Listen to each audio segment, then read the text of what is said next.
Adapun orang Islam dibalaskan dengan syukur kepada Allah Subhanahu wa taala, diberikan rezeki yang melimpah supaya dia sentiasa la in syakartum la azidannakum.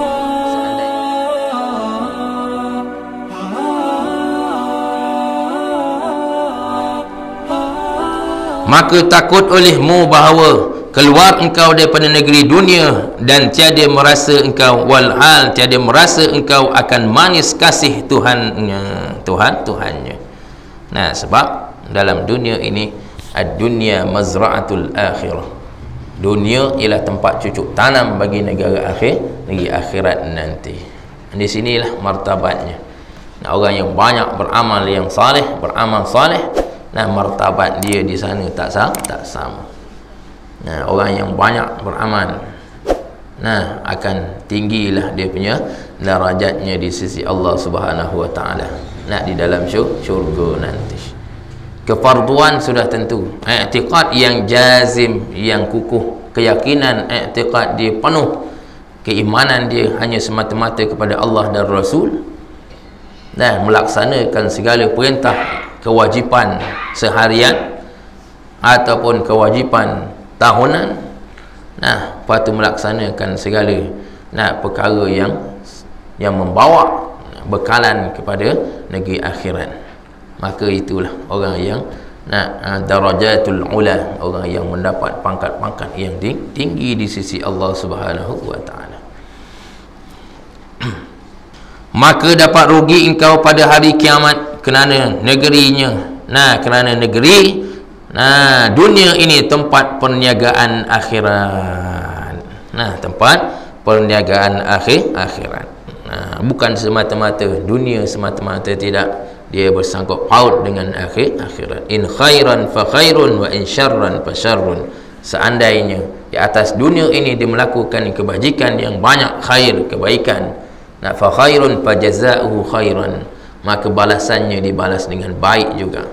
In syarran, jikalau di atas dunia ini melakukan kerosakan, kemaksiatan, kedosaan kepada Allah Subhanahu wa taala, fa jazaa'uhu syarran, maka balasannya juga kejahatan ataupun siksaan daripada Allah Subhanahu wa taala. Maka tiadalah dikehendaki manis kasih Tuhan itu pada barang yang makan dan minum. Bukan macam tu maksudnya. Kasih Allah Subhanahu wa taala itu bukanlah dengan sebab Allah Taala beri makan dan minum itu semata-mata, tidak. Tidak. Itu benda kecil saja. Benda kecil saja. Kerana bahawa yang demikian itu bersamaan padanya orang yang kafir dan sekalian binatang. Makan minum pagi petang siang malam, makan minum seperti ulaika kal an'am, seperti binatang ternakan sahaja. Ibadat tak ada. Duduk di atas muka bumi Allah Subhanahu wa taala tanpa membalaskan syukur kepada Allah Subhanahu wa taala dengan melaksanakan segala tanggungjawab sebagai hamba. Tetapi duduk di atas muka bumi Allah Subhanahu wa taala ini, bukanlah dia duduk seperti hamba mana melaksanakan segala perintah, bahkan dia duduk saja makan tidur. Orang jenis macam ni ulaika kal an'am, Allah Taala kata mereka itu seperti kerbau dan lembu, binatang-binatang ternakan sahaja. Tak ada faedah duduk di atas muka bumi. Apatah lagi orang yang duduk di atas muka bumi tak mengikut perintah Allah Subhanahu wa taala, bahkan menjauhkan lagi manusia kepada Allah Subhanahu wa taala dan kepada negeri akhirat. Orang macam ni ulaika kal an'am bal hum adall, bahkan terlebih sesat daripada kerbau dan lembu, binatang ternakan tadi.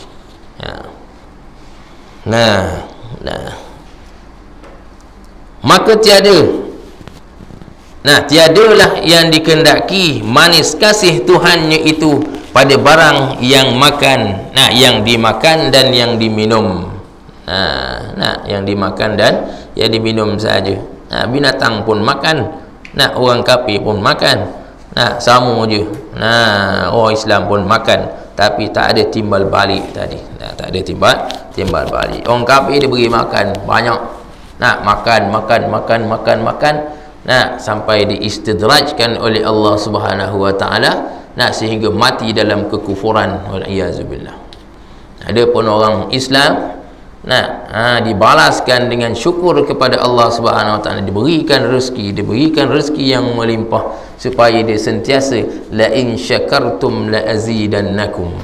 Seandainya kamu syukur akan nikmat yang Allah Taala berikan kepada kamu, la azidannakum, nescaya aku akan tambahkan lagi. Wala in kafartum, jikalau seandainya kamu kufur kepada Allah Subhanahu wa taala, inna azabi lasyadid, sungguhnya azabku amatlah pedih. Allahu akbar ya. Kerana bahawasanya yang demikian itu, yang dikatakan tadi manis kasih Tuhannya itu pada barang yang dimakan dan minum, bersamaan padanya yang demikian itu orang yang kafir dan sekalian binatang dan lain-lainnya, sama saja. Tetapi hendaklah bersekutu engkau akan malaikat pada manis zikrullah. Ini sini perbezaan. Manis yang dimakan tadi dan diminum tadi bersama dengan orang kafir dan binatang-binatang dan lain-lain. Tetapi hendaklah kamu menyertai kemanisan yang kamu dapat tadi berserta dengan para malaikat dengan berzikrullah kepada Allah Subhanahu wa taala. Dan hadir hati kepada Allah. Sentiasa istihdar. Sama-sama dalam keadaan zikir tadi, sentiasa ingat la ilaha illallah, la ilaha illallah. Maksud dia terjemahkan, tiada Tuhan yang disembah dengan sebenar melainkan Allah. Tiada Tuhan yang disebenar melainkan Allah. Tiada Tuhan yang sebenar yang disembah melainkan Allah. Ini istihdar. Sentiasa ingatkan, masukkan dalam hati kita Allah, Allah, Allah, Allah.